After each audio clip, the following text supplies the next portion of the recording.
selesai. Teman-teman, tahu tidak? Barusan aku harus mencetak ulang laporan sebanyak ini. Tahu alasannya kenapa? Gara-gara laporanku yang kemarin kena air dan kertasnya rusak. Jadi kesel deh. Gara-gara kelemahan dari kertas membuat pekerjaanku menjadi tidak efektif dan tidak efisien.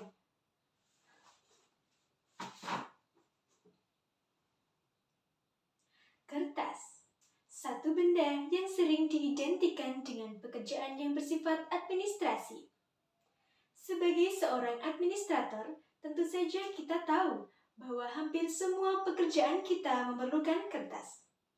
Misalnya saja ketika kita membuat surat, membuat laporan, dan mengelola kearsipan.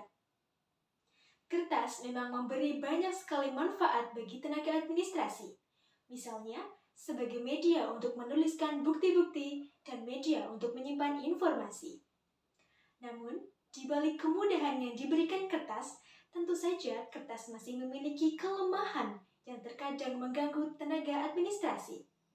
Di antaranya, kertas mudah rusak bila terkena air dan kertas juga mudah dimakan rayap. Selain itu, semakin banyak informasi yang kita terima akan membuat semakin banyak penggunaan kertas yang ujung-ujungnya akan menumpuk.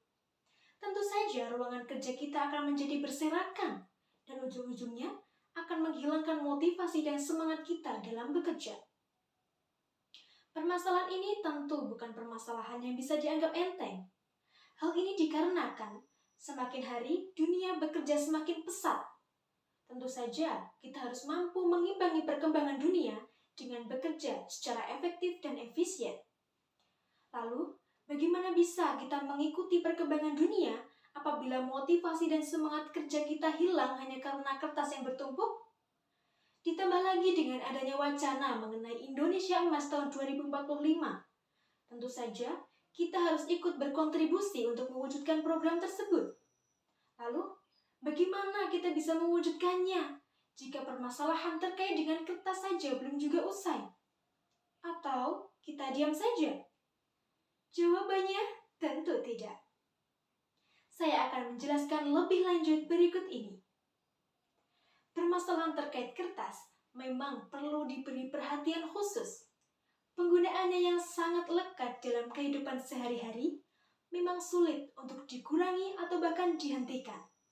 Namun, saya memiliki satu cara yang bisa menjadi solusi atas permasalahan tersebut. Jawabannya adalah digitalisasi administrasi perkantoran.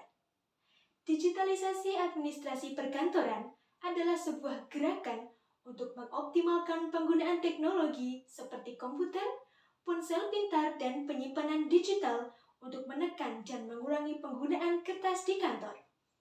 Contoh dari digitalisasi administrasi adalah, jika dulu kita membuat dan mengirim surat dengan menggunakan kertas, saat ini kita bisa membuat dan mengirim surat tanpa kertas, yaitu dengan menggunakan email.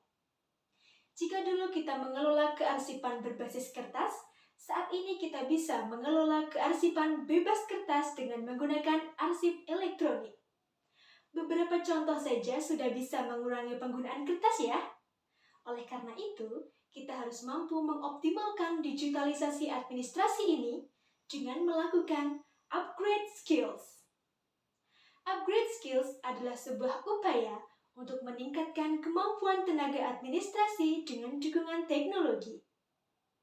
Saya biasa menyebutnya langkah untuk melakukan upgrade skills ini dengan 3M. Saya akan menjelaskan satu persatu. M yang pertama adalah mengenal. Langkah ini bertujuan agar kita tidak kaget dengan fitur-fitur terbaru dari teknologi perkantoran. Di sini kita harus mampu memperluas dan mengembangkan pengetahuan mengenai bagaimana cara mengoperasikan teknologi perkantoran. Yang kedua, mempelajari. Teknologi perkantoran sangat mudah kita temukan dalam kehidupan sehari-hari. Pendidikan dan pelatihan juga sangat banyak dan tentu saja bisa kita ikuti. Sebagai alternatifnya, kita bisa melakukan pendidikan dan pelatihan secara mandiri dengan bantuan mesin pencari seperti Google. Dan langkah yang ketiga adalah menerapkan. Jelas, Langkah yang satu ini harus kita lakukan setelah kita mengetahui cara untuk mengoperasikan teknologi perkantoran. Melalui 3M ini, saya yakin keberhasilan digitalisasi administrasi akan mendukung terwujudnya kantor bebas kertas dan mendukung Indonesia Emas tahun 2045. Saya Hindistia partisipan dari Universitas Negeri Yogyakarta. Sekian, terima kasih.